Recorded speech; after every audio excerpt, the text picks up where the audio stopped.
Morning class Sanskrit व्याकरण की class में आप सभी स्टूडेंट का स्वागत है। बच्चों, इससे पिछली वीडियो में संस्कृत व्याकरण में हमने कारक स्टार्ट किया था, जिसमें हमने सीखा कि कारक किसे कहते हैं, कारक कितने भेद हैं, कारक के जो भेद है उनकी चिन्ह क्या है, उनकी विभक्ति क्या है, इस विभक्ति का क्या उपयोग है, इस चिन्ह का क्या उपयोग है, इन सभी के बारे में हमने विस्तृत अध्ययन किया है, उसको अच्छे से समझा है। बच्चों, हमने कर्ता कारक, कर्म कारक और करण कारक ये तीन हमने कर लिया। अब हम आज के वीडियो में हम सीखेंगे संप्रदान कारक, आपादान कारक, संबंध कारक, अधिकरण कारक और संबोधन कारक। ठीक है बच्चों, हमारे 5 कारक और बच गए हैं, उनको हम आगे बताएंगे। बच्चों, सबसे पहले जो कर्ता कारक जैसे था उसका चिन्ह था कर्ता का चिन्ह ने, इसकी थी प्रथमा विभक्ति। दूसरा में क्या कर्म कारक, इसका था को, इसकी थी द्वितीय विभक्ति। और तीसरा में क्या करण कारक, इसका था से के द्वारा, यानी से जिसके द्वारा हम काम करते हैं, और इसकी विभक्ति थी तुम्हारी तृतीय विभक्ति।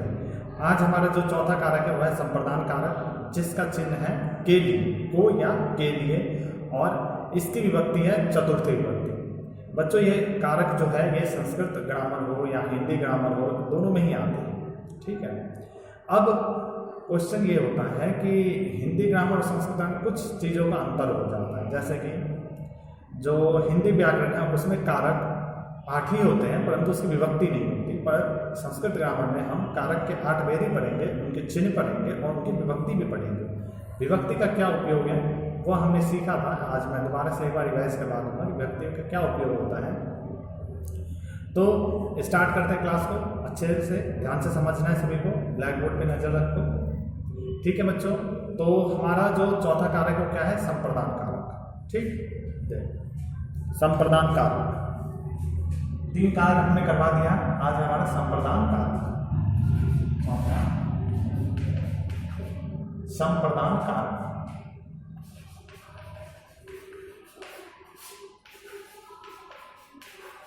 संप्रदान कारक बच्चों, संप्रदान कारक के चिन्ह है, चिन्ह होता है को या के लिए, को या के लिए, यानी जिसके लिए हम काम करते हैं। संप्रदान कारक में जिसके लिए क्रिया की जाती है उसे हम संप्रदान कारक कहते हैं। लिख लो,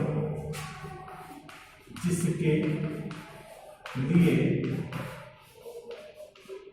क्रिया की जाती है उसके हम क्या कहते हैं, संप्रदान कारक कहते हैं। जिसके लिए क्रिया की जाती है। बच्चों, वाक्य में हमने कर्ता किसे कहते हैं, क्रिया किसे कहते हैं, कर्म किसे कहते हैं, इन सभी को अच्छे से बताया है। एक जैसे मैं एग्जाम्पल लेता हूं यहाँ, जैसे उदाहरण देखो। अच्छा, ये हो गया हमारी इसकी चिन्ह, और विभक्ति इसमें लगती है चतुर्थी विभक्ति। कौन सी लगती है, चतुर्थी विभक्ति। तो सबसे पहले तो तुम्हें शब्द रूप याद होना चाहिए, तभी विभक्ति भी लगा पाओगे। अब एक एग्जाम्पल लेते हैं, जैसे कि बालक, बालक पढ़ने के लिए विद्यालय, बालक पढ़ने के लिए विद्यालय जाता है, बालक पढ़ने के लिए विद्यालय जाता है। बच्चों, इसमें अगर मैं पूछूं कि कौन से, इसमें मतलब कौन सा कारक लगाए, तो इसका चिन्ह देख सकते हो यहाँ क्या है, के लिए। ठीक है, बालक क्या है हमारा, कर्ता है, क्योंकि पढ़ने का काम कौन कर रहा है, बालक। तो बालक क्या होगा, कर्ता। पढ़ना एक तरीके से क्रिया है। विद्यालय जाना हमारा भी क्रिया है। विद्यालय, ठीक है, तो बालक पढ़ने के लिए विद्यालय जाता है। यहाँ के लिए जो है यह किसको दिखा रहा है कि इसमें कौन सा है, संप्रदान कारक है। इसमें कौन सा कारक है, संप्रदान कारक है। तो जब इसको मैं संस्कृत में बनाऊं, सबसे पहले मैं इसकी पहचान की कि इस वाक्य में कौन सा कारक है, तो इसमें संप्रदान कारक है। फिर अब हम ये करेंगे कि इनकी चिन्ह से अब हम इनको बनाएंगे संस्कृत में, इसको क्या लिखेंगे। तो देखो, बालक, एक बालक है तो बालक का क्या हो जाएगा बच्चों? बालक का। बालक का। अब यहाँ पे जाते तो ये है तुम्हारी संप्रदान विभक्ति का चिन्ह और यहाँ है पढ़ने के लिए। पढ़ने के लिए इस पूरे का एक ही मीनिंग बनेगा। पढ़ने के लिए संस्कृत में एक ही मीनिंग बनता है। चतुर्थी विभक्ति में पठ का हम लिखेंगे चतुर्थी विभक्ति में और क्या हो जाता है? पठ धातु का चतुर्थी विभक्ति में हम लगाते हैं तो ये हो जाता है पठनाय। क्या हो जाता है बच्चों? पठनाय। इसको ध्यान से समझना, ये पठनाय हो जाएगा, पठनाय। अब यहाँ नाय क्यों लगा? क्योंकि ये जो शब्द है यही तो दिखाता है कि एक है संप्रदान कारक का पठनाय। और विद्यालय जाता है तो विद्यालय का क्या हो जाएगा? विद्यालयम। विद्यालयम गच्छति। इसमें तो कोई दिक्कत नहीं होगा। दिक्कत यहाँ है जब मैं बोलता हूं पढ़ने के लिए विद्यालय जाता है तो पठनाय हो जाएगा, ठीक है। अगर मैं बोलता हूं कि विद्यालय पढ़ने के लिए, मान लो यहाँ पे कोई दूसरा लगा दो, पढ़ने को विद्यालय जाता है, कर्ता कारक हो जाएगा, पढ़ने नहीं कर्म कारक हो जाएगा, तो उसमें हम द्वितीय विभक्ति लगा देंगे, ठीक है। तो इस तरीके से हम संस्कृत में बनाते हैं तो विभक्ति का हमें प्रयोग वहां नजर आता है, परंतु इन विभक्ति का हिंदी में कार्य करेंगे तो उनका कोई उधर उपयोग नहीं, ठीक है बच्चों। तो ये हो गया हमारा संप्रदान कारक। इसके बाद है हमारा दूसरा नेक्स्ट कारक है संप्रदान के बाद आपादान कारक। क्या है बच्चों? आपादान कारक। आपादान कारक भी सेम इसी प्रकार। आपादान कारक, आपादान कारक का चिन्ह क्या होता है? आपादान कारक का चिन्ह होता है से। आपादान कारक का चिन्ह क्या होता है? से। आपादान कारक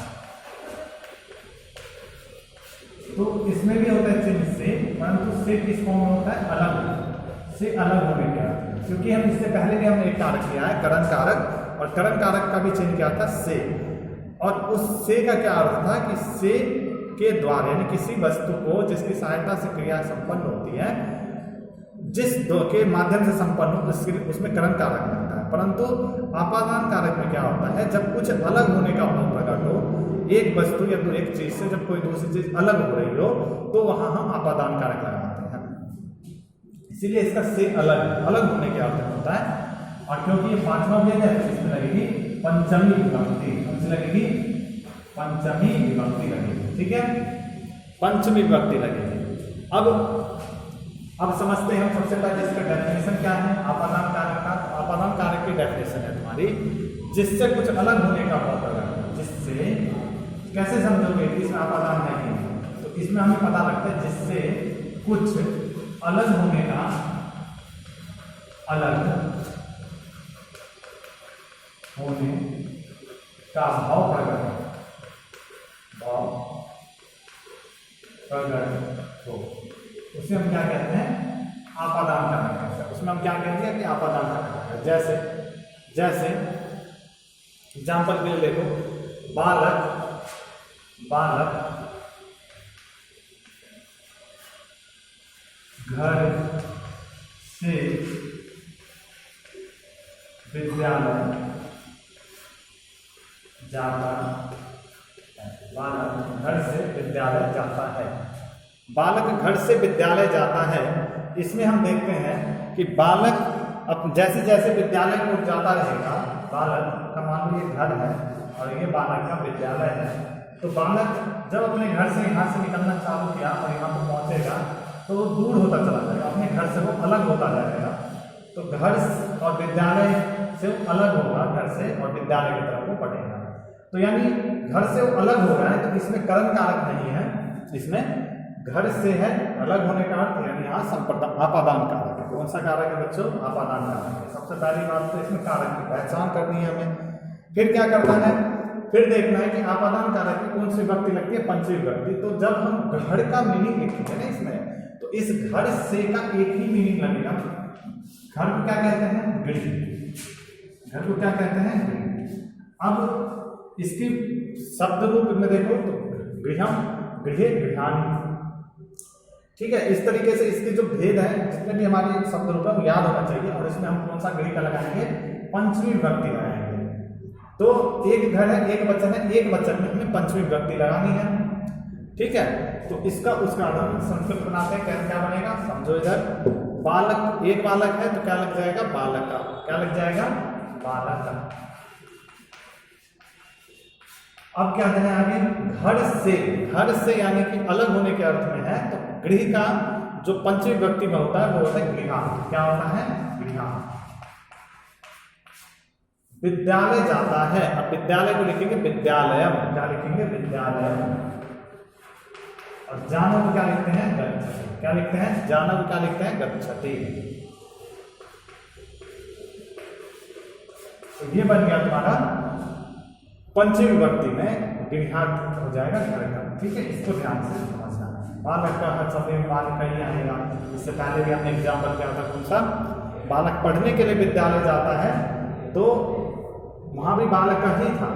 बाकी घर से है गृहार्थ, और वहां क्या था, पढ़ने के लिए। तो पढ़ने के लिए का एक ही अर्थ था, पठनाय, चतुर्थी विभक्ति में। तो घर से, तो घर की पंचमी विभक्ति होती है गृहार्थ, और विद्यालय जाना है तो गच्छति। ठीक है, ये हो गया हमारा आपादान कारक। उसके बाद हमारा छठा है संबंध कारक। छठा कारक कौन सा है, संबंध कारक। संबंध कारक हम करते हैं, संबंध कारक क्या, चिन्ह क्या है। सबसे पहले इसका नाम ही है संबंध, यानी कि संबंध बताने का काम करता है। संबंध कारक संबंध बताने का काम करता है। संबंध कारक, इसका जो चिन्ह है संबंध कारक का, वो चिन्ह है इसका का, के, की। इसका चिन्ह क्या है, का, के या की, का, के, की। और इसकी जो विभक्ति लगेगी वो कौन सा लगेगा, इसकी षष्ठी विभक्ति। कौन सी लगेगी इसमें, षष्ठी विभक्ति यानी छठी विभक्ति। ठीक है, तो अब हम समझते हैं कि रिलेशन बताता है, ये संबंध बताता है। संबंध कारक किसके किसके बीच संबंध बताता है। जैसे बोलूं कि राम का, मैं क्या बोलता हूं, राम का भाई। तो राम का भाई है ना, भाई और राम इन दोनों बीच में रिलेशन है भाई का। तो ये का चिन्ह इसके द्वारा दिखाया गया। तो का हमारा क्या है, संबंध कारक है ना। तो संबंध कारक का चिन्ह है, इसीलिए जितने भी संबंध कारक हैं वो चिन्ह बताने के लिए काम करते हैं, संबंध बताने का ही काम करता है। मैं बोलता हूं मोहन का पेन, मोहन का पेन। ठीक है, सीता का बैग, यानी कि मोहन और, ठीक है स्टूडेंट, तो मोहन और पेन, पेन किसका है, मोहन का है, रोहन का है, श्याम का है, किसका है, तो पेन का संबंध बता रहा है मोहन का। तो यह संबंध कारक की विभक्ति लगी, इसमें चिन्ह लगा। बैग किसका है, तो बैग सीता का है, तो यहाँ फिर से संबंध बता रहे हैं लोगों के बीच में, तो यहाँ संबंध कारक हो गया। ये तीनों में ही संबंध कारक है। जब हम इसको संस्कृत में बनाएंगे तो इसमें हम षष्ठी विभक्ति लगा देंगे, और षष्ठी विभक्ति लगा करके यह इसका संस्कृत बनाया जा सकता है। ठीक है, चलो एक एग्जाम्पल के द्वारा समझते हैं कैसे लगेगा षष्ठी विभक्ति। अब विभक्ति तो याद होना चाहिए, विभक्ति जो है उसे तो याद करना ही होगा, बिना उसके तो नहीं हो सकता था। ठीक है, चलो तो हम देखते हैं सबसे पहले संबंध कारक क्या होता है। तो संबंध कारक जो वाक्य में आए दो पदों के बीच संबंध बनता है। संबंध कारक क्या होता है, वाक्य में आए दो पदों के बीच संबंध बताने का काम करे, उसे हम संबंध कारक कहते हैं। संबंध कारक का चिन्ह बीच में का भी लग सकता है, के भी लग सकता है, को भी लग सकता है। ठीक है बच्चों, और इसमें षष्ठी विभक्ति का प्रयोग होगा। जैसे बोलता हूँ बालक का विद्यालय सुंदर है, बालक का विद्यालय सुंदर है, तो विद्यालय किसका है, बालक का है। तो विद्यालय का संबंध बालक से बता रहा है का चिन्ह के द्वारा। ठीक है, तो सबसे पहले संबंध कारक का चिन्ह वो लिखो, डेफिनेशन क्या होगा, जो वाक्य में दो पदों के बीच, जो वाक्य में दो पदों के बीच संबंध बताए उसमें हम क्या कहेंगे, संबंध कारक लगा। जैसे एग्जाम्पल के अभी मैंने क्या बोला था, बालक का विद्यालय सुंदर है। बालक का विद्यालय सुंदर है। बालक का विद्यालय सुंदर है। तो इसमें क्या हो जाएगा बच्चों, पहली बात तो देखो इसमें का चिन्ह है, तो का चिन्ह से क्या समझ आ रहा है कि संबंध है, संबंध कारक लगा हुआ है। और विद्यालय, बालक, सुंदर। तो जब हम मैं लिखूँ बालक, तो बालक का क्या होगा, एक वचन। अच्छा बालक, अब इसमें एक चीज समझना कि ये बालक का, इनका एक ही रूप होगा। बालक का षष्ठी विभक्ति में क्या प्रयोग होता है, बालकस्य। क्या होता है, बालकस्य। तो ये हो गया बालकस्य, इसका ही अर्थ है, बालकस्य का अर्थ है बालक का। ठीक है, बालक का इसी का अर्थ हो गया, बालक का। ठीक, तो इस पूरे का बालकस्य, बालकस्य बालक का विद्यालय यानी विद्यालय सुंदर। सुंदर, सुंदर का क्या होता है, सुंदर। तो सुंदर का सुंदरी मित्रों सुंदर, सुंदर है को क्या कहते हैं, अस्ति। क्या कहते हैं, अस्ति। तो क्या हो जाएगा इसका, बालकस्य विद्यालय सुंदर अस्ति। ठीक है बच्चों, अब बालकस्य क्यों हो गया, क्योंकि इसमें हमें चतुर्थी षष्ठी विभक्ति का प्रयोग किया है। ठीक है, आगे हम देखते हैं छठा के बाद हमारा है सातवां कारक। दो कारक और दो कारक के भेद और बचे हुए हैं। जो सातवां कारक है, सातवां है वो है अधिकरण कारक। क्या है, अधिकरण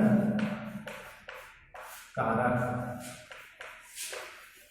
अधिकरण कारक का जो चिन्ह होता है वो होता है में या पर। इसमें लगती है सप्तमी विभक्ति। कौन सी लगती है बच्चों, सप्तमी विभक्ति। ठीक है, अब में या पर से क्या अर्थ होता है, जैसे मैं एक वाक्य लिखता हूं कि कौवा छत पर बैठा है। कौवा छत पर बैठा है, तो पर आ गया ना इसमें, तो यानी कि इसमें अधिकरण कारक है। ठीक है, मैं बोलता हूं कि बालक विद्यालय में पढ़ता है, तो विद्यालय में बालक पढ़ रहा है, तो यहाँ पे तुम्हारा कौन सा कारक हो गया, अधिकरण कारक हो गया। इसी तरीके से मैं और भी बहुत सारे एग्जाम्पल बोल सकता हूँ। तो जितने भी में या पर के अर्थ में होते हों उनमें कौन सी कारक लग जाती है, अधिकरण कारक लग जाती है। इसकी डेफिनेशन क्या होगी, इसकी डेफिनेशन होगी जो क्रिया के आधार पर समय, स्थान आदि को प्रकट करता है वह अधिकरण कारक होता है। ठीक है, जो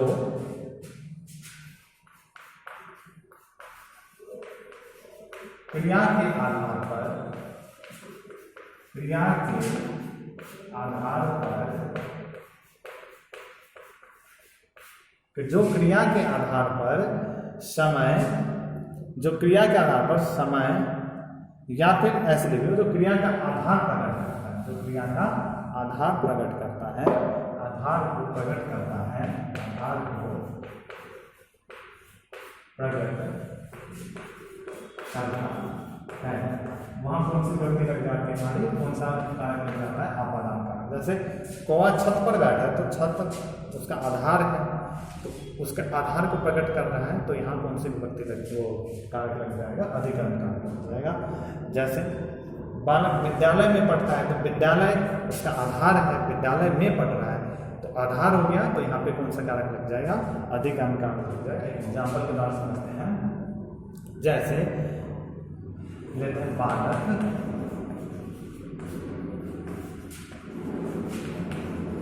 विद्यालय में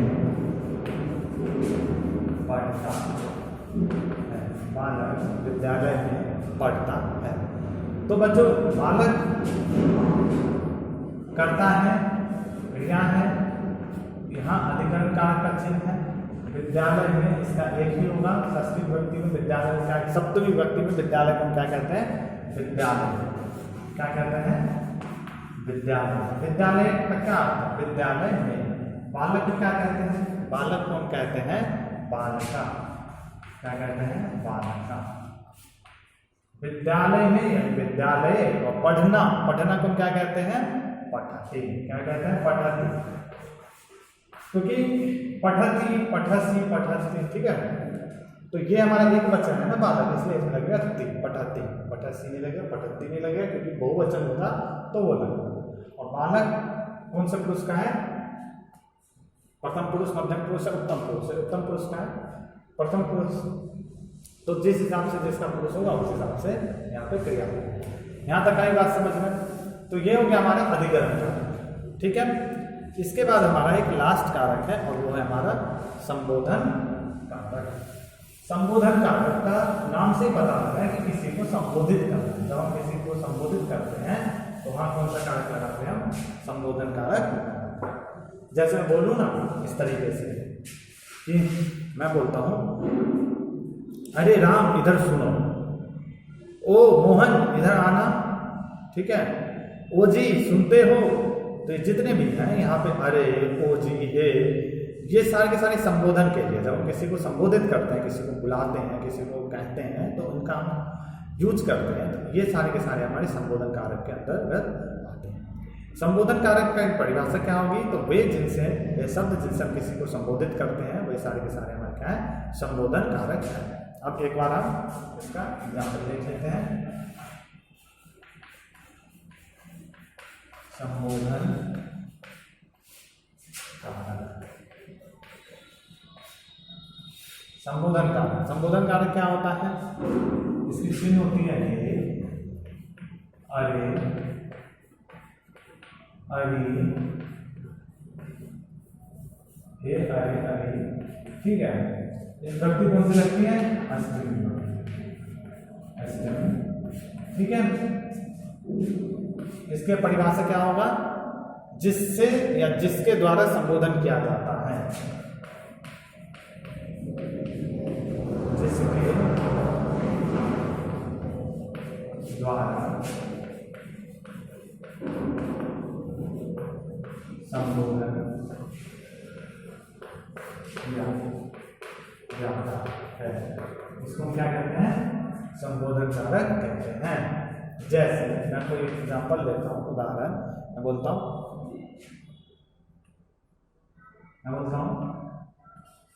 अरे, अरे बालक, अरे बालक पुस्तक, अरे बालक पुस्तक पढ़ो, अरे बालक पुस्तक पढ़ो। अब इसमें क्या हो जाएगा, अरे बालक संबोधन कारक का चिन्ह है, तो इसमें संबोधन कारक हुआ है। अब अरे बालक का इसमें संबोधन करेंगे बालक का, सबसे लास्ट में असली व्यक्ति क्या होता है, हे बालक, हे बालको, हे बालका। तो इसमें हो जाएगा अरे का क्या हो जाएगा, हे, अरे का क्या हो जाएगा, हे, बालका क्या हो जाएगा, बालका, हे, अरे बालका, या हे बालका पुस्तकम, हे बालका पुस्तक का क्या हो जाएगा, पुस्तकम, और पुस्तकम पढ़ो, पढ़ो का क्या हो जाएगा, ठीक है। तो ये हो गया इसका संबोधन कारक का एग्जाम्पल।